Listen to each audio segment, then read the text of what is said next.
Today on the Matt Walsh Show, Disney serves up some more historically illiterate white guilt, teaching children that, quote, slaves built this country and that's why we should start doling out reparations. This is all completely wrong on many levels, and I'll explain why. Also, a terrifying mob of morbidly obese insurrectionists invade the Oklahoma state capitol to demand the right to mutilate and castrate children.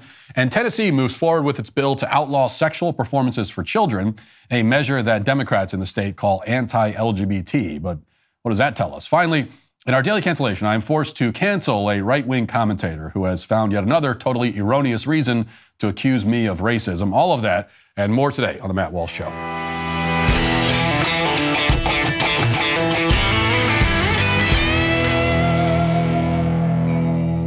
With everything going on in the world right now, you could really use a good night's sleep, I'm guessing. That's why you need to check out Helix mattress. I've had my Helix for years now, and I absolutely love it. I sleep like a baby, and that's when I'm actually able to sleep because I have newborn twins. But when that happens, I do sleep well. A mattress should never be a one-size-fits-all solution, because why should you have to compromise on comfort? Helix has a sleep quiz that matches your body type and sleep preferences to the perfect mattress, because why would you buy a mattress made for someone else? Go to helixsleep.com/Walsh, take their 2-minute sleep quiz, and find the perfect mattress for your body and sleep type. Your mattress will come right to your door for free. Plus, Helix has a 10-year warranty, and you get to try it out for 100 nights risk-free. They'll even pick it up for you if you don't love it, but you will. So for a limited time, Helix is giving you 20% off all mattress orders and 2 free pillows for our listeners. Take advantage of this amazing offer at helixsleep.com/Walsh. With Helix, better sleep starts now. One of the most uncontroversial pieces of marriage advice I can give is that it's never a good idea to focus obsessively on the sins of the past. Even though, this is a common mistake that people make in romantic relationships, most people understand, intellectually at least, that it's not productive or healthy to dwell on the slights that your spouse has committed in the past or the hurts they caused you long ago. In an argument, as soon as you utter the phrase, "Oh yeah, well, remember the time when you," fill in the blank, you've likely destroyed any chance of reaching any mutual understanding or worthwhile resolution. Once you bring ancient history into the discussion, you've stopped having a discussion and instead turned it into a game of scoring points. Everything is clouded now by resentment and grudges. Nothing is solved by your decision to root through the past in search of ammo to use against your spouse in the present day. You've only created more problems without doing anything to address whatever problem started the argument in the first place. Often you've taken some small dispute and turned it into a much bigger deal than it ever needed to be. So 1 minute, you're squabbling because your wife gave you a hard time about not using a coaster when you put your drink down on the coffee table. The next minute, you're rehashing an argument dating back to 2009. This is why it's best to move on from what has already happened and already been hashed out, and allow your marriage to exist in the present moment where you both have control over the outcome. You cannot change the past. You only have power over the present and therefore, to some extent, the future. Now, if this principle applies to marriages, so too does it apply to much larger groups like, say, a nation. In fact, it applies even more to nations than to marriages, because at least the infractions committed by your spouse in the past were actually committed by your spouse, whereas the resentment that one group in a country may carry against another group in the country will often stem from sins that were not committed by anyone living today, nor against anyone living today. I mean, it's one thing to hold someone's past sins against them. Even that is often counterproductive and unjust, but it's an entirely different thing, a much worse thing, to hold someone's past sins against someone else who had nothing to do with them. Yet this is exactly the situation that the woke race hustlers have tried desperately and with horrifying success to engineer.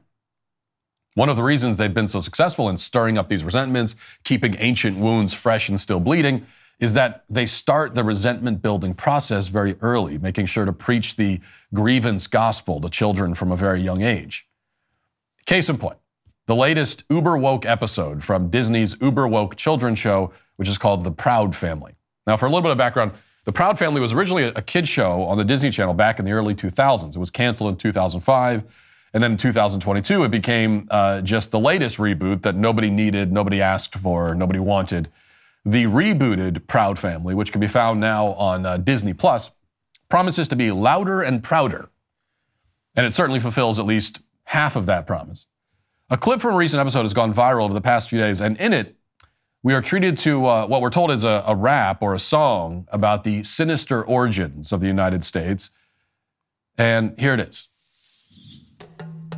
This country was built on slavery, which means slaves built this country. Tilled this land from sea to sea to sea. First there was rice, tobacco, sugar cane. Then Whitney did his thing and cotton became king. And we were its soldiers, 4 million strong, fighting for America's freedoms, even though we remained America's slaves. Built this country. The descendants of slaves continue to build it. Slaves built this country. And we, the descendants of slaves in America, have earned reparations for their suffering. And continue to earn reparations every moment we spend submerged in the systemic prejudice, racism, and white supremacy that America was founded with and still has not atoned for. Slaves built this country. Not only field hands, but carpenters, masons, blacksmiths, musicians, inventors built cities from Jamestown to New Orleans to Banneker, Washington. 40 acres and a mule. We'll take the 40 acres, keep the mule. We made your families rich. From the southern plantation heirs to the northern bankers, to the New England ship owners, the founding fathers, former presidents, current senators, the Illuminati, the New World Order. Slaves built this country. We had Tubman, Turner, Frederick D. Didn't they say Lincoln freed the slaves? But slaves were men. And women. And only we can free ourselves. Emancipation is not freedom. Jim Crow, segregation, redlining, public schools feeding private prisons, where we become slaves again. As we celebrate Juneteenth for the umpteenth time, our account is still outstanding. Cause this country was built on slavery, which means slaves built this country. And we demand our 40 acres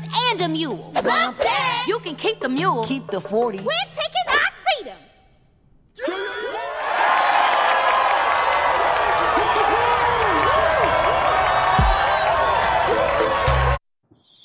Just some nice, wholesome children's content. That's why I'll stick with Bluey, I think. Okay, first of all, there's been some misinformation about the content of that clip. People are saying that the Disney show featured an anti-American song. Well, that is anti-American, but it's not a song. It's literally just shrill voices chanting vacuous bumper sticker slogans without rhyme or rhythm, which I guess, doesn't really separate it much from many other pop songs. But as Martin Luther King would say, we should judge woke propaganda not by its shrillness, but by its content. The content here is ridiculous on multiple levels. So let's go through them. First, and most importantly, and it is really necessary that we emphasize this, slaves did not build this country. This country was built over the course of hundreds of years, beginning long before it was a country. The building started in the 1400s when the first European explorers sailed across treacherous and uncharted seas to discover these lands. It continued with the European settlers in the 1500s and 1600s who built a life for themselves in this unknown wilderness, facing untold threats and, for many of them, certain death. This country was built by the colonists and the American revolutionaries. It was built by the pioneers who expanded the country from the east, heading west out into a hostile wilderness occupied by warring Indian tribes. It was built by war and conquest, by discovery, by diplomacy, by industry. It was built and then nearly undone by a civil war that killed 620,000 men, then built up again, only to thrive once more. The country was built by the people who made it into the world's great power in the 20th century, who won world wars and brought about peace and economic prosperity. It was built by many people over many centuries. And for a portion of that history, some people in some parts of the country owned slaves. That certainly is not enough to justify the claim that the slaves built the country. To make that claim is to erase nearly everyone who really did build the country. It's to paper over America's actual history with your grievance-mongering nonsense.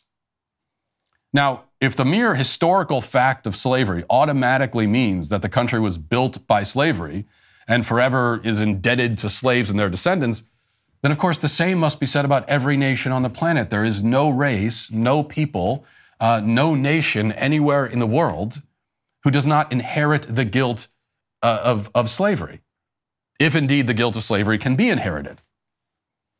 As I will never tire of pointing out, the only thing that makes America's relationship to slavery unique is how comparatively quickly we abolished it, and the lengths we went to abolish it. Western nations were patrolling the oceans to shut down the slave trade for many years, while non-Western nations did everything in their power to continue the slave trade. Also, you notice something. You notice how I didn't use the word we when talking about the people who did build the country. Okay? A great many of the pioneers and explorers and inventors and warriors and statesmen and leaders, etc., who built the country were white. I mean, most of them were white. That's the historical reality. It just is. And we certainly shouldn't be ashamed of pointing that out, or let ourselves be shamed into not pointing it out or denying it. Yet, as a white person, I don't say we, because we would include me, and I didn't do any of those things. I didn't come here on the Mayflower. I wasn't on the Lewis and Clark expedition. I didn't fight in the Civil War. I didn't storm the beaches of Normandy. People who looked kind of like me did, but I didn't. So I don't take credit for their achievements or claim their accolades, just as I don't pretend to have experienced their suffering or felt their pain. I stand at the end of this long line of triumph and sacrifice. I am its beneficiary. And so are you, whatever your race. Yet in that Disney song, that's not really a song, we hear the word we being used. And this is always the case with the race hustlers. They talk about the long ago sufferings of people they never met and who they missed meeting by a century and a half, and they say we and us. But no, it's not a we or an us situation, because you were not enslaved. That didn't happen to you. It just didn't. It may have happened to your ancestors, but if you go back a little further, you may just as well find that your ancestors did it to others. See, this is the problem of trying to claim your entire lineage as if it all happened to you, is that you cannot isolate this one particular moment in your ancestry and take direct ownership of it, speaking about it as if you were there, without owning all of the rest of your ancestral history. A history that is guaranteed to include brutality and oppression inflicted on others by your ancestors, because literally everyone's ancestors are guilty of that. Because that is the story of the human race. Not the white race, the human race. So, alternatively, you can choose to stand in the present, on your own 2 feet, appropriating neither your ancestors' achievements, nor their sufferings, nor their sins. You can be your own person, located in this moment of time, equipped with the freedom and luxury given to you by those who died long before you were born. It's your choice, really. You've got 2 paths. And one gives you a chance at living a happy and successful life. The other keeps you wallowing pathetically in self-pity, obsessing over resentments that don't belong to you. It's up to you. Now let's get to our headlines.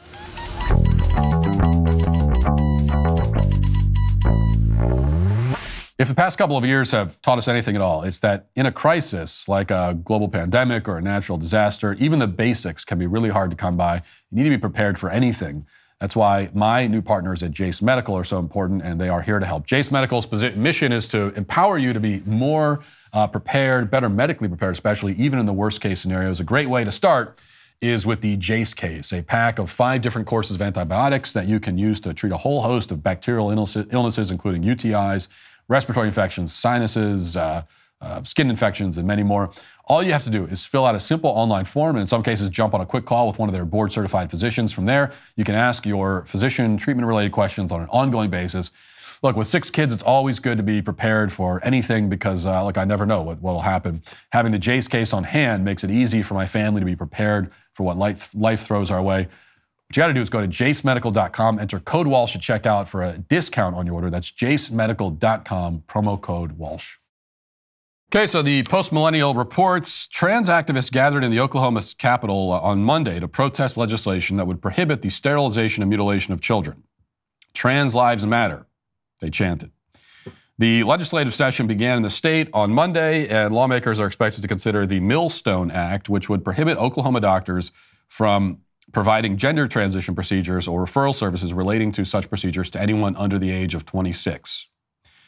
Quote, the bill would further authorize the state's attorney general to enforce the act, and those found guilty of violating it would be guilty of a felony and subject to license revocation, says a release from State Senator David Bullard.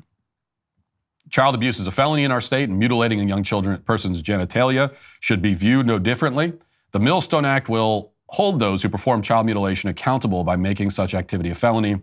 Those guilty of such a heinous crime will be both legally and financially liable, according to Bullard.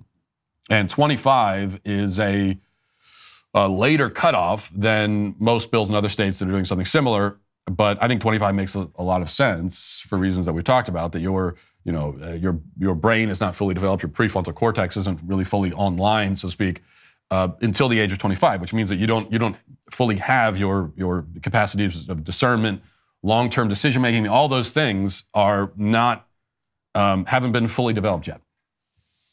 And so it makes sense that we wouldn't allow people to cosmetically mutilate their bodies to this extreme extent before their brains have been fully developed.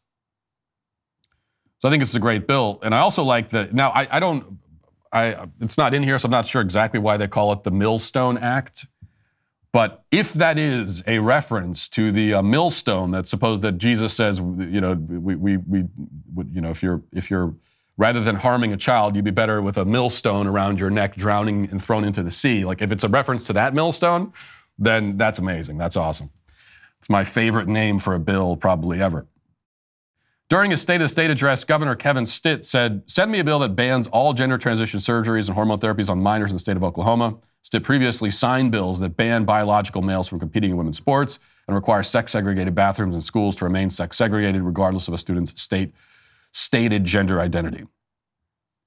So this is the bill that they're considering, they're gearing up to pass. And the trans activists in the state, and apparently there are some trans activists in Oklahoma, relatively sizable amount of them. And as you'll see, when I say sizable, I mean that in a couple different ways. But they stormed the Capitol last night. Okay, they weren't just outside. They went into the building. And we have a couple of clips of that. Let's pull these up.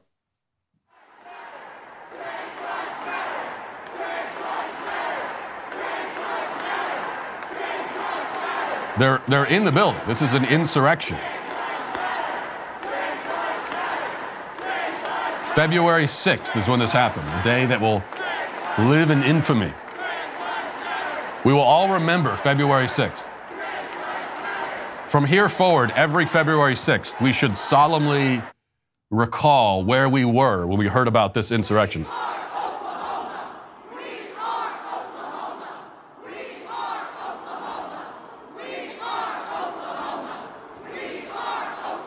Okay.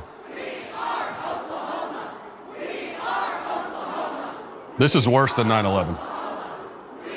This is Pearl Harbor and 9/11 combined. What I would like to see... Okay, can you pause it there? Pause it real quick. There we go. Just keep that up. Keep that gang behind me as I discuss a few points here. Okay, so first of all, everybody you see in this clip, they should all be arrested and thrown in federal prison because that's what we do with insurrectionists, right? That's what we're told. People that invade the Capitol, angry mobs, we throw them in prison, and we do it without trial. They don't get any lawyers. Throw them in solitary confinement. That's what we should do. Because that's what we're told. That's supposed to be the reaction to this sort of thing. Only if you're going to arrest them, you need a lot of buses to handle all these people because there's a lot of them. There are a lot of them as a group, and as individuals, there's also a lot of them. Because it is very interesting to me that these, the average BMI, I think, in this group is probably hovering in the 40 to 50 range. But as you can see, especially if you with the other shot where it shows the whole crowd, in spite of that fact, they are all being very healthy, or many of them are being healthy to make sure they have masks on. So morbidly obese, but they're wearing their masks anyway for the insurrection. And that is actually, I pointed this out on Twitter that this group here is tremendous. I mean, it's noticeable that like everyone in the crowd is overweight. And that's a noticeable fact. And I pointed that out, and some people were offended and said, well, that's beneath you, Matt. That's beneath you. How dare you make that observation? It's juvenile. Well, a couple things about that. First of all, even if I was simply just insulting them and degrading them just for the sake of it, if that was my point, to insult these people, well, they would deserve it. I mean, there is nothing that I could say about these people that would be over the line. Because what are they doing? They are storming the Capitol to demand the right to mutilate and castrate and sterilize children. These people are evil to their core, and that's what I feel as though there are many people out there who still don't fully understand this. Even the conservatives who understand that we shouldn't be castrating children, I think that there's still this desire to see these people as, well, they're wrong, but they're well-intentioned, they're just confused, and they have a different point of view, and that's all. This is not a different point of view sort of situation. There are plenty of issues where we can disagree, and you can have, and you know, a well-intentioned and good person could fall on either side of it. That's the case for many of the issues, including the kind of issues that we argue about all the time in the country. You could be a well-intentioned and basically decent person and fall on either side of the issue. Because well-intentioned and decent people can be wrong about stuff. But I'm sorry, you cannot be well-intentioned and decent while defending the castration, mutilation, and butchery of children. That doesn't exist. The physical and sexual abuse of children, because that's what all this is. And that's what and so these are terrible, awful people. And we should mock them and deride them and heap total, utter contempt on them. And the message should be very clear that the position they are holding is not acceptable. It is not an acceptable position in civilized society. You can hold the position. We can't stop you. You're allowed to think and believe whatever you want. But it's not acceptable. It's not tolerable. We're not going to tolerate it. It's not valid. There's no validity to it. And if you hold that position and you say it out loud, you have revealed something about the core of who you are. You have revealed that at your core you are an absolute monster. And that's how you should be treated. That's what the left does to us, okay? And it's a very effective tactic, actually. Like, no matter what they say, no matter what we say, they treat us as monsters, no matter what we say. But for them, it's performance, it's overcompensation, because they don't really have an argument, so instead they fall back on that. The difference here is that this actually is monstrous. And so we should say that and be clear about it. I have no respect for any of these people. And yes, they are fat, hideous, ugly people, inside and out. The other thing, too, is that you do notice this about left-wing activists. I mean, they are just ugly. I mean, they are hideous people. They really are. And that's a phenomenon that I think is worth talking about. It's an interesting phenomenon at the very least. What I think is the ugliness in their souls seeps out of them and warps their physical exterior. And these are also self-loathing people. You know, they hate the world, they hate themselves, they hate humanity, they hate children, they hate everything. And so they don't take care of themselves, as you can clearly see here. And if it were up to me, I really would arrest them all, because fair is fair. This is what these say. I guarantee every single person in this picture, every single one in that crowd thinks that, you know, the January 6th, quote, insurrectionists ought to have been arrested as they were, rounded up and thrown in prison. Every single one of them believes that. And so the same thing should happen to them. And if it was up to me, that's exactly what I would do. Hold them to their own standards. If you can't live by your own standards, then that should tell you something. All right. Moving over to Tennessee. Well, we've got the bill here in Tennessee, which also is going to ban the castration, mutilation of children. There's another bill that's making its way through the process right now to become law, and that is a bill to criminalize. Well, it's what we're being told is that it criminalizes drag shows or drag shows for children, which it does, but that's not what the bill is solely focused on. What the bill actually does is it criminalizes sexual performances for children of any variety. Okay, so you can't hold any kind of sexual performance and involve children in it. Now, on the left and the Democrats in Tennessee, they have taken that to be an attack on drag in particular, which, like, what does that tell you? When you say, you know what, we should ban sexual performances for children, and they immediately respond by saying, what, so you think that drag should be banned? Oh, so you're admitting that this is a sexual performance for children, huh? Anyway, WKRN here locally has a report on that. Let's watch that.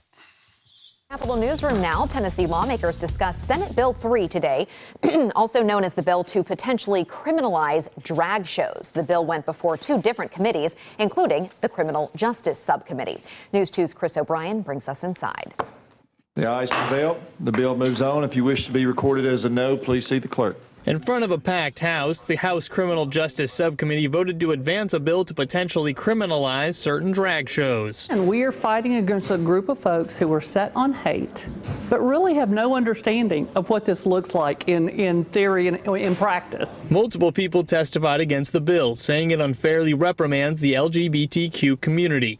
Last week, I went to a drag show, and I was forced to walk past a mob of masked men with guns and swastikas to get into that drag show. But the sponsor of the bill, Madison County Republican... That didn't happen, so that's a lie. That didn't happen. A group with swastikas and guns. Do we have a video of that? Any pictures of that? Whole group of Nazis with swastikas outside the drag show? I mean, if there were any swastikas, which I highly doubt that actually happened, it's almost certainly that's going to be the left that has them. But, you know, that's almost certainly leftist agitators who are, you know, walking around with swastikas so they can try to blame it on the right. They do that. That's something that they do on occasion, but most likely that was just made up. Anyway, continue. Republican Representative Chris Todd says his bill has nothing to do with drag shows. And why are we targeting this one thing? Thank you, Mr. Chairman. And so far, Mr. Chairman, the only person that's mentioned anything about drag has been the representative from Knox County. I haven't said a word about that.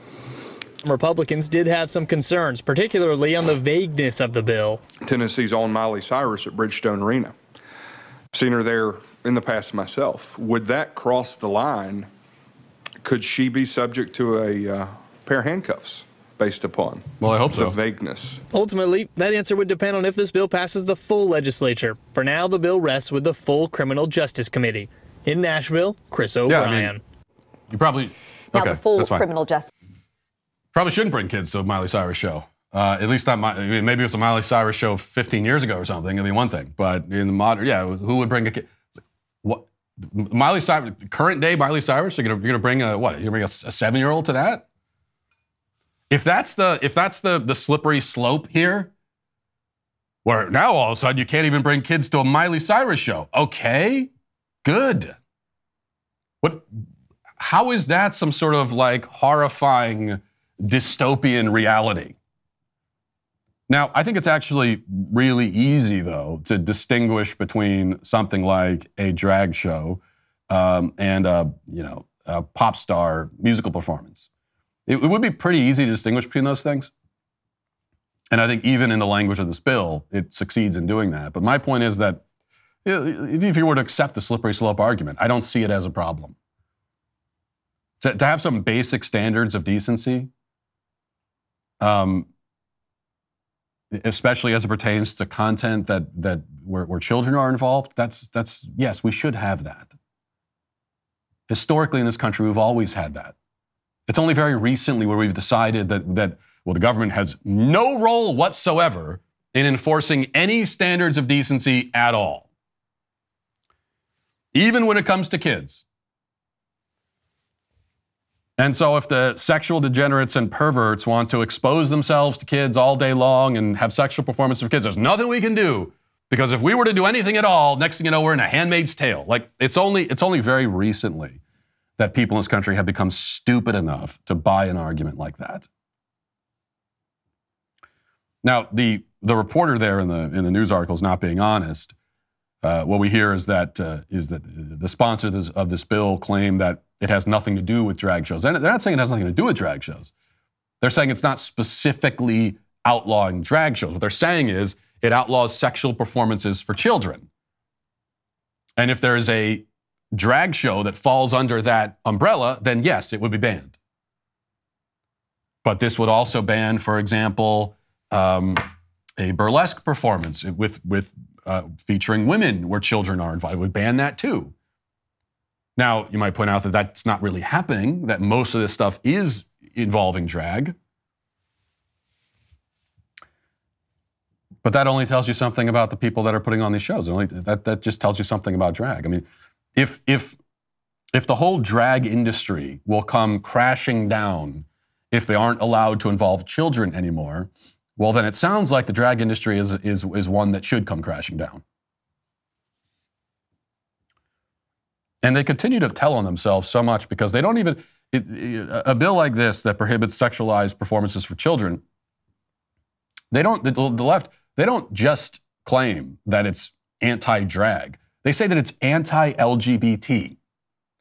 So if you want a bill that says you can't put on a sexual performance for kids, you can't like strip and tear your clothes off in front of kids, you can't bring your sexual fetishes out and put on a performance featuring them for kids. If you say that, then they say, well, that's anti-LGBT. What are you saying about the LGBT community? That if we tell you that you can't sexualize kids, that it's somehow... Are you saying that this is that sexualizing children is a central fundamental aspect of LGBT culture? Is that what you're saying? Because that would seem to be what you are saying if you are claiming that a bill banning the sexualization of children is anti-LGBT. All right, something else here.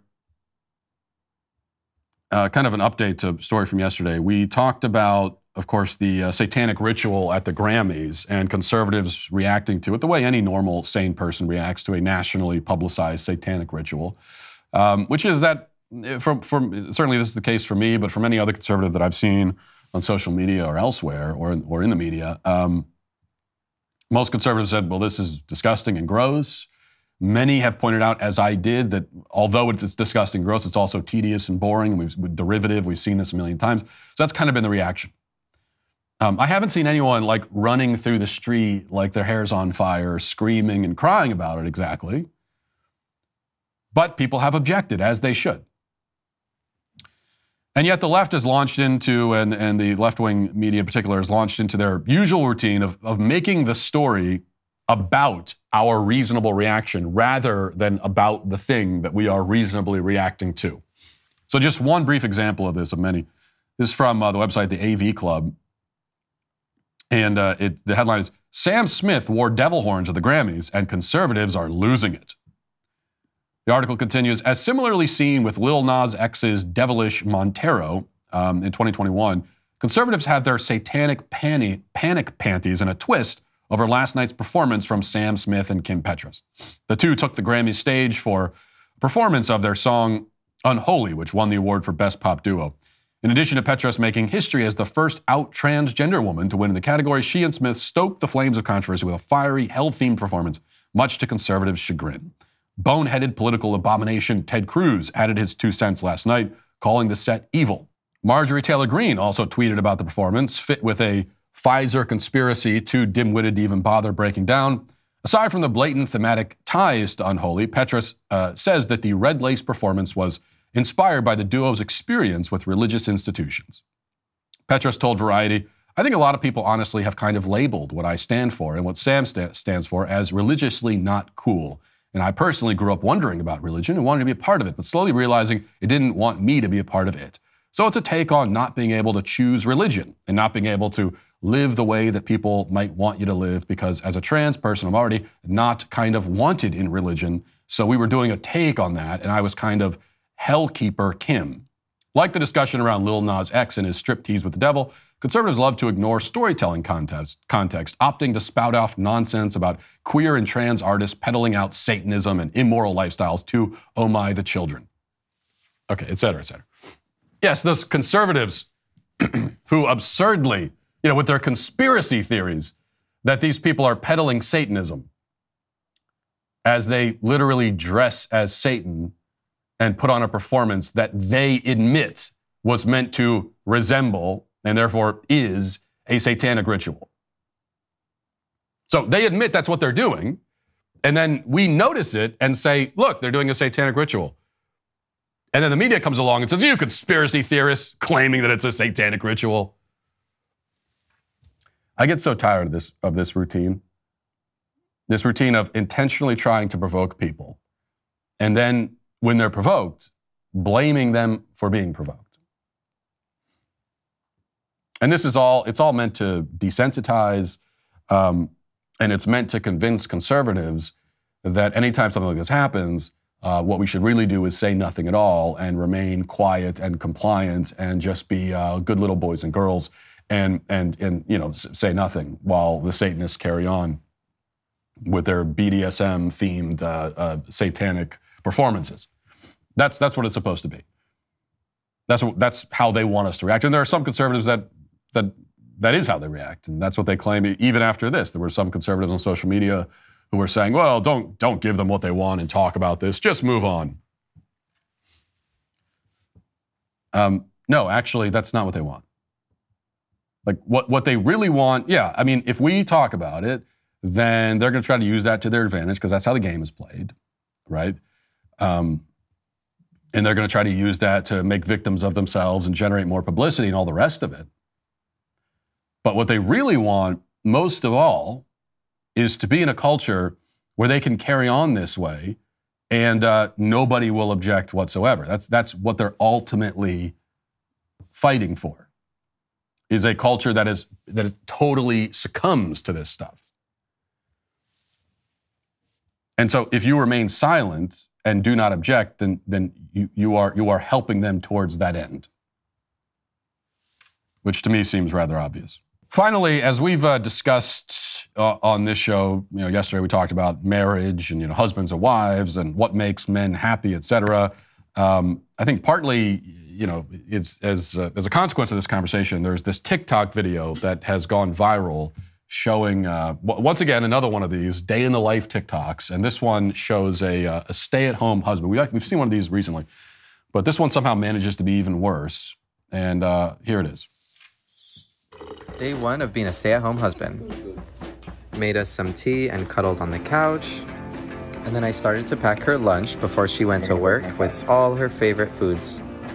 Snuck in a love note, drove her to work, came back to a mess, proof of me cleaning the mess, juice break, put away some leftovers from the night before, starting to unpack, met my wife at the train stop, had dinner together, packed her lunch,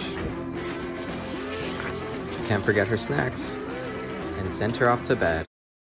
So, based on what I've been told, this is what women actually want, right? This is what women are looking for: is a stay-at-home husband who will make them snacks and cuddle with them, and waiting there like a puppy dog when they get home from work, so they can provide. That's what women want, right? To provide for a man who's sitting around at home waiting for her to get back. That's what it's insisted that that's what women want.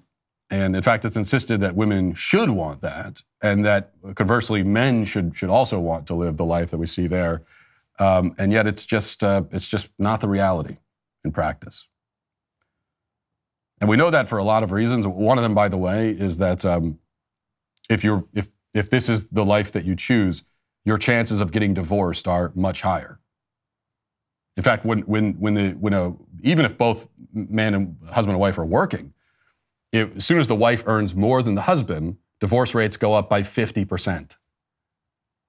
Okay, that's not my opinion. That's just what happens. And that, again, is in most cases where the husband's working. Now, if the wife is earning the most because the husband's not earning anything because he's at home, then it's likely the divorce rates are even higher than that. So they're trying to shape our desires and tell us what we should want And yet reality always has this way of just intruding inconveniently into that picture. Now let's get to our comment section. Do you know their name?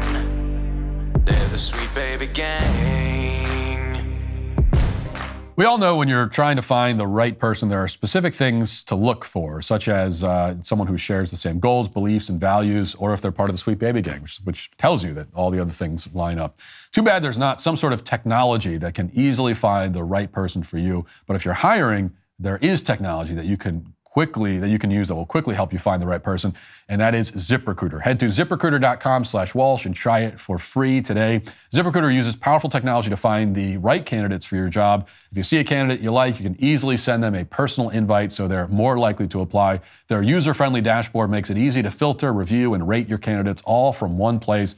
Let ZipRecruiter help you find the best people for all of the roles in your company. 4 out of 5 employers who post on ZipRecruiter get a quality candidate within the first day. You can see for yourself how easy it is. Go to ZipRecruiter.com/Walsh to try ZipRecruiter for free. Again, that's ZipRecruiter.com/WALSH. ZipRecruiter, the smartest way to hire. Actually, here's even some more proof that of the difference in the sexes. And every day I'm confronted with the shocking reality that men and women are different, boys and girls are different. So just yet another example, my 9-year-old daughter was going to a sleepover on Saturday night, and we don't do a lot of sleepovers, but it's a good, it's a good family, and they don't do phones or any of that with their kids. Some other kids have phones. We don't have to worry about that. And just all around, we trust them. So anyway, my daughter is heading out to her sleepover, and she's got this duffel bag packed with stuff. I mean, the duffel bag weighs probably 55 pounds. It's like if you tried to check it at the airport, you'd get charged an overweight bag fee for it. It's stuffed to the brim with supplies. This is what she's bringing for one night. The sleepover party started at like 4 o'clock, and she was back home by 8 in the morning. That's maybe a 16-hour stretch. She needed apparently 25 outfits and other supplies as well. Doesn't include her pillow and sleeping bag. Now, meanwhile, it's a difference in the sexes. If we are going away on vacation for, let's say, a week or even longer, and we tell her twin brother to go and pack, which the last couple of times we've tried this, it's like we have the kids pack for themselves, and then we'll say, well, go pack for the trip. And her brother will say, okay, and he'll run upstairs, and he'll come back down in 3.5 minutes with 2 T-shirts and a pair of sweatpants thrown into a plastic grocery bag. And that's his plan for a week or longer. That's all he needs. So that's just one of the differences. And of course, I don't think she actually used most of the supplies or clothing that she brought, but she did come home the next morning dead tired like a walking zombie and complaining that her friends were talking until like 2 in the morning and it kept her awake. And then they started singing songs from The Greatest Showman at like 1 or 2 in the morning. And she was complaining about this. And I said, well, what do you expect? This is a sleepover with a bunch of girls. It's like, this is, I assume, what happens. Though I can't imagine how much talking must have gone on if it even annoyed my daughter, of all people. All right. Let's see. Boundary Elephant says, interesting that Matt having a cold doesn't make him sound like someone with a cold. It makes him sound like the AI-generated voice that Candace made. Wayne Donald says, crazy that Matt Walsh with a cold sounds like the AI version of himself. For all I know, this entire episode was a deep fake, and etc. Like 90% of the comments were making fun of my voice because I do have a cold and I'm like slightly losing my voice. And there was part of me that hoped that maybe most of the audience would just be mature about it. I know my voice sounds weird. You don't have to point it out and make me feel self-conscious about it. But then at the same time, I realized that it wouldn't be the Sweet Baby Gang if you didn't all give me a hard time and mock me ruthlessly for how I sound. It's what I would do. I understand it's the right thing to do, and so it's all right. Steve, the Grand Marshal, says, Matt, I agree with you on almost everything, but I disagree on the DiCaprio thing. It's honestly just creepy that a 50-year-old man is dating a girl old enough to be his granddaughter.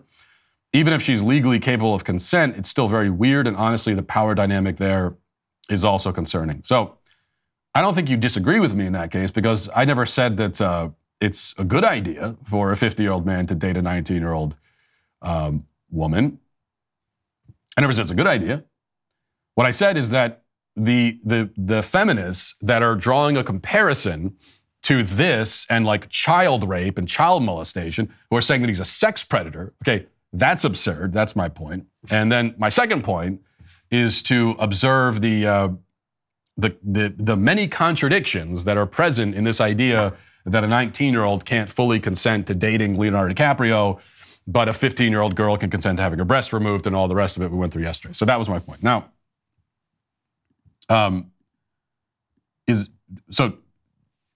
does that mean that it's that as a 50-year-old man you should go date a 19-year-old? No, I don't think so. I would never want to do that. It's like the idea. I'm 36, and I would have. What would you even say? What would you say to a 19-year-old? I don't think I'd even have anything to talk about with someone. I couldn't possibly relate to them on any level because it's not just the age gap. I mean, the age gap is quite significant, but there's not all age gaps are made the same. So if you're 35 dating someone who's significantly older than you, that's one thing. If you're 19 dating someone significantly older than you, it's just you're because at 35 you've been an adult for a long time. You're in a different place in life. So it's really about what the place you are in life, and so it's gonna make it really hard to relate. Now, on the other hand, I would imagine that Leonardo DiCaprio is not dating these girls because he's looking for interesting conversationalists. So he's probably not as worried about the fact that he doesn't have much to say to them, because that's not what this is about for him.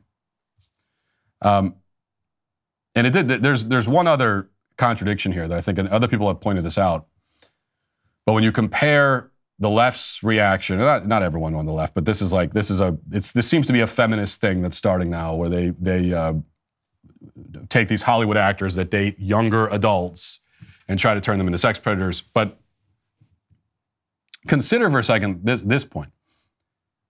If Leonardo DiCaprio was paying this woman directly, and in a sense he is, because she's with him for the status and the money and the gifts and all the trips and everything, and he's with her because she's a good-looking younger woman, and so that's what they're getting out of it. So it is like a transactional thing. But if it was more direct, okay, if she was a prostitute, then this would be sex work. And then, according to the left and the people that are complaining about it now, then everybody involved should be applauded for their open-mindedness, for their progressive open-mindedness. And that's probably the most absurd contradiction of all. This is, I think, would apply to almost every single person that has tried to label Leonardo DiCaprio a sex predator for dating younger women. If the younger woman was a quote-unquote sex worker, was a prostitute, and he was directly paying her for her time and her company, then they would all be fine with it. It's only because she's not a prostitute that they refuse to applaud it. You can't get more backwards than that. That this relationship between the two of them would only be acceptable in their eyes if it was prostitution. And because it's not acceptable. My God, these people are just, you cannot get more morally backwards than that.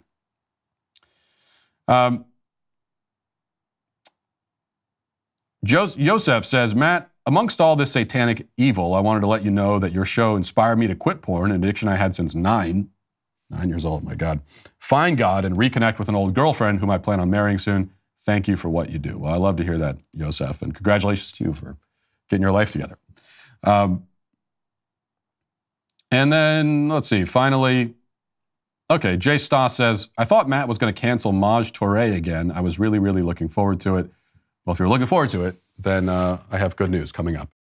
As the sweet daddy of the Sweet Baby Gang, one of my duties is to clothe you, give you proper gang paraphernalia to represent the gang, just like the new Notorious SBG t-shirt in my swag shack over at dailywire.com/shop. It's a great new addition to the Sweet Baby album tee line, which is all the fun of pop culture with none of the Satan worship. So to reiterate what I said yesterday, in spite of my God-given lyrical and rhythmic abilities, I make no promises about spitting bars for the gang. This is a subject that never even had to be broached at all, except it keeps being put into the copy. At this point, you're better off using an AI program to rap for me, which I guess probably you could just do that.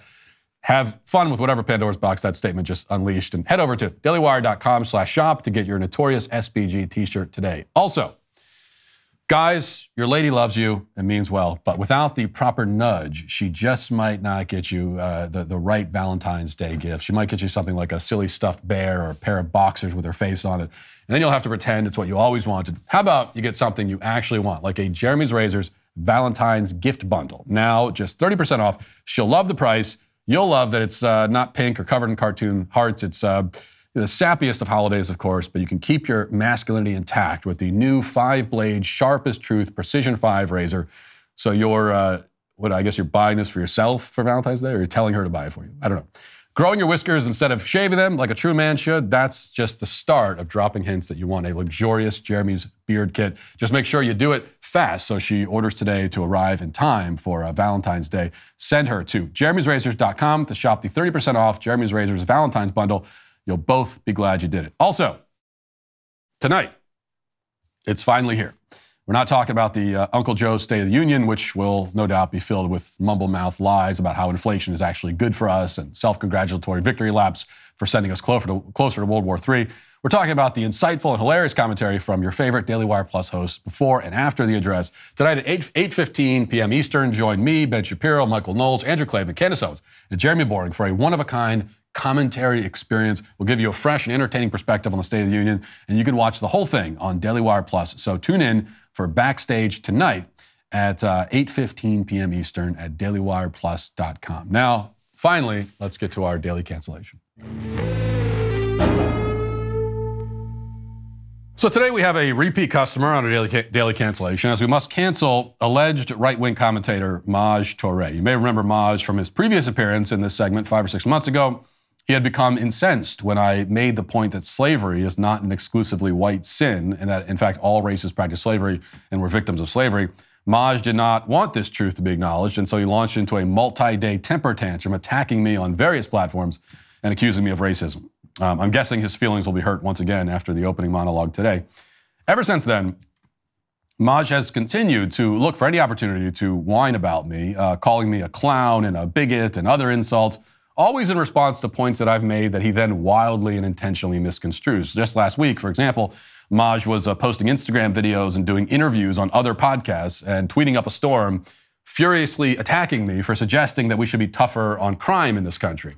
He was very offended by that, and he said that my advocacy for law and order makes me a neocon, which once again demonstrates Maj's unfortunate habit of using words without knowing what they mean. And just a quick hint here, I'm an anti-interventionist who wants to suspend all foreign aid to all countries. So that alone precludes me from ever being labeled a neocon.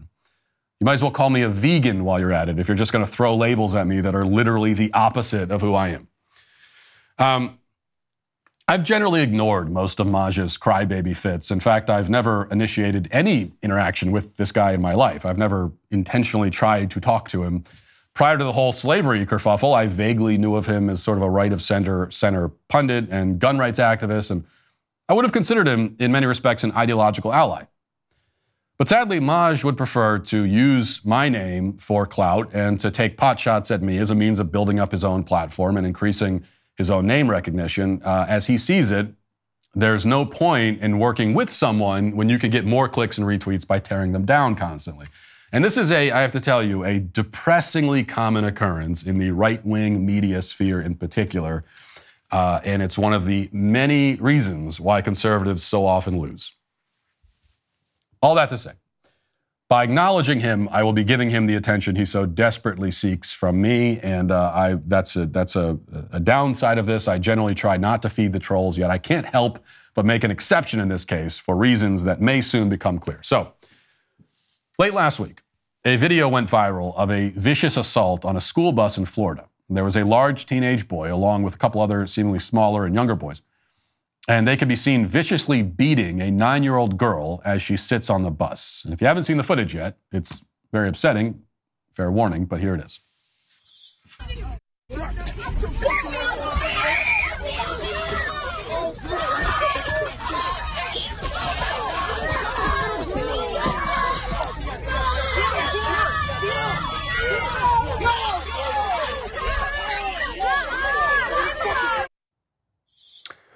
And they could have killed her.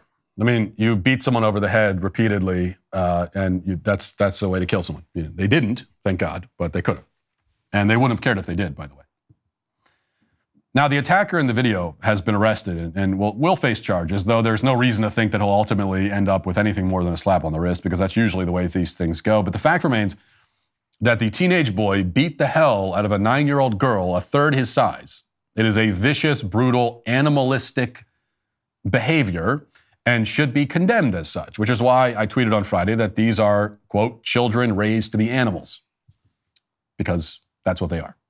Our friend Maj Toure, he didn't like that very much. In fact, big surprise here, he once again decided that I was being racist. Maj responded, so you know how these children were raised? You know their parents? No way that children do dumbass stuff on their own, even if raised right. We definitely know they're raised to be animals. Must be from the same racial jungle Biden talked about. Shaking my head. You're a clown. Maj then felt the need to record a video where he reiterates some of these same accusations, and here it is. Said it before, we'll say it again. Matt Walsh is a clown. In response to that video that the children are on the school bus beating up on a 9-year-old girl that hit them first, overkill. Dumb kids should be punished for overkill. The kid did hit them first, however, it's overdone. All right? Children being dumbass children. But Matt Walsh's response in the quote tweet is, children raised to be animals, as if he knows the parents, as if he knows how they were raised. And the thread is indicative of the same bigoted mindset that we're talking about. This is not a conversation about a balanced approach to holding children accountable for doing dumb things. This is a fake-ass dog whistle to, in essence, call black children raised to be animals, but you don't even know their parents. Said it before, said it again, guys. Clown. I guess those are the animals, right, that come from the same racial jungle that Biden said he didn't want his children to be a part of. Absolute clown. Now, the funny thing here is that Maj would later go on to tweet that the people criticizing him for the comments you just heard there from him are Karens who have a victim mentality and are crying racism. Yes, that's right. We're crying racism, even though that's what he just did. You heard it. But this is about the level of cognitive dissonance you can expect from the same guy who recently said that it's reductive to use the phrase all lives matter because you're stealing it from BLM, even as he has an entire line of merchandise with the phrase black guns matter. So he can take the phrase for the purpose of monetizing it, but we can't take it for the purpose of emphasizing the value and worth of all human lives. That's Maj Toure for you, but that's neither here nor there, I suppose. As to the present controversy, there are a few points I need to make. First, Maj, you say that I'm a clown. Okay, but if I'm a clown, what does that make the grown man hanging out in my comment section? See, there are plenty of people on the internet, people like, say, you, for example, who I think have nothing interesting or especially intelligent to offer, who I think are absolute idiots. But the good thing is that I'm not forced to see or interact with their content, nor am I compelled to reply to everything they say. So I guess my point is that if you really don't respect my point of view, if I'm just a clown as far as you're concerned, then, and I'm trying to put this as nicely as I can, piss off, dude. Go live your life.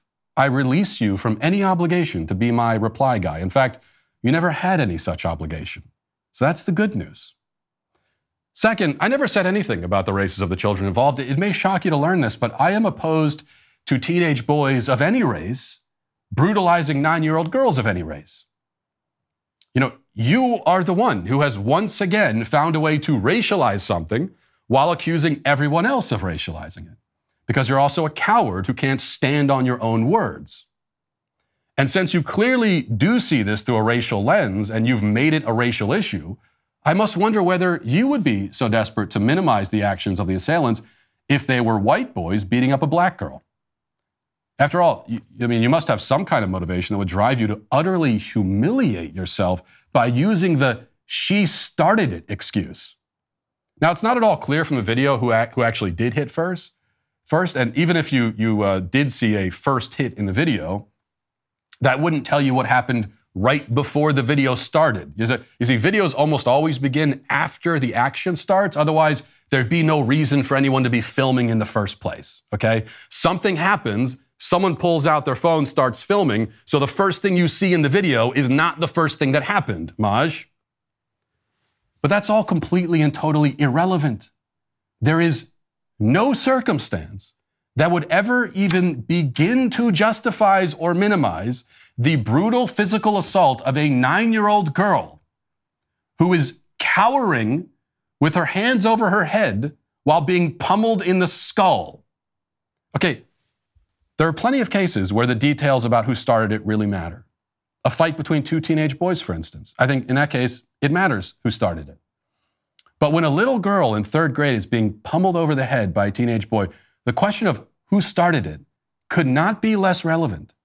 And it's only brought up by someone looking to minimize the guilt of the assailant. Of course, you do issue a half-hearted denunciation of the assault by saying that the boys were being dumb and simply overdid it when they repeatedly bashed a 9-year-old girl over the head. No, Maj, that's not typical dumb kid behavior, and it's not overdoing it. To overdo something implies that there's a certain level of doing it that would be appropriate. But when the it in question is the physical assault of a 9-year-old girl, there's no level that could ever be defensible, obviously. Obvious to me, anyway. Just like we don't condemn an arsonist who burns down a building by saying, well, he's overdoing it. Because that would obviously imply that he's not necessarily wrong for setting fire to the building, but that the fire shouldn't have been as big. In fact, overdoing it is exactly the sort of phrase you use when you don't want to fully condemn a certain action, which again raises the question of why you wouldn't want to fully condemn the savage physical assault of a small child. Yes, I said savage. You can cry about that too. Hopefully, this is also a question that you may ask yourself while looking in the mirror and wondering about the sort of man you've become. Third, you're right that I don't know these boys' parents. I don't know them. From the looks of it, they probably don't know their parents either, certainly not their fathers. And I can assume that because boys with good and attentive fathers, they don't beat the hell out of little girls. Now, it's true that we as parents, we can't directly control everything our kids do. Actually, in a literal and technical sense, we can't directly control almost anything they do, okay? Because they aren't remote control cars or puppets on strings. And if that's what we mean by control, like actually physically control their movements like they're drones or robots, that's not how it works with human beings. They have free will and they act on their own volition. As parents, it's maybe more precise to say that we influence our children for better or worse. You may not be in a position to actively control your kid when he's on the school bus and you aren't even physically present, but your influence is present even when you aren't. And if your teenage child is viciously assaulting a 3rd grader, that certainly speaks, and speaks very poorly, to your parental influence. My guess, which is based not on racist dog whistles, as you claim, but rather on a simple understanding of human nature, is that the boys in the video come from homes filled with violence and emotional and psychological chaos. Children need moral formation. This is the most important kind of influence we can give them. And refusing to take charge of that process of moral formation is a form of moral formation itself, which is really moral deformation. There are many morally deformed kids running around these days, thanks to their morally deformed parents. Now, if I'm wrong, and it turns out that the teenage boy who was brutally assaulting a 9-year-old girl actually comes from a loving and intact 2-parent household where they eat dinners together and they go to church and they have family board game nights and so on, then I will admit that the boy is an exception to the rule. Still wouldn't change the rule which says that children raised to be decent human beings will generally become decent human beings, and those raised to be animals will generally become animals. But I don't think this is an exception. I really doubt that. The only exception today is that I've broken my usual habit of ignoring you and your desperate cries for my attention. A habit that I plan to resume once again starting right now.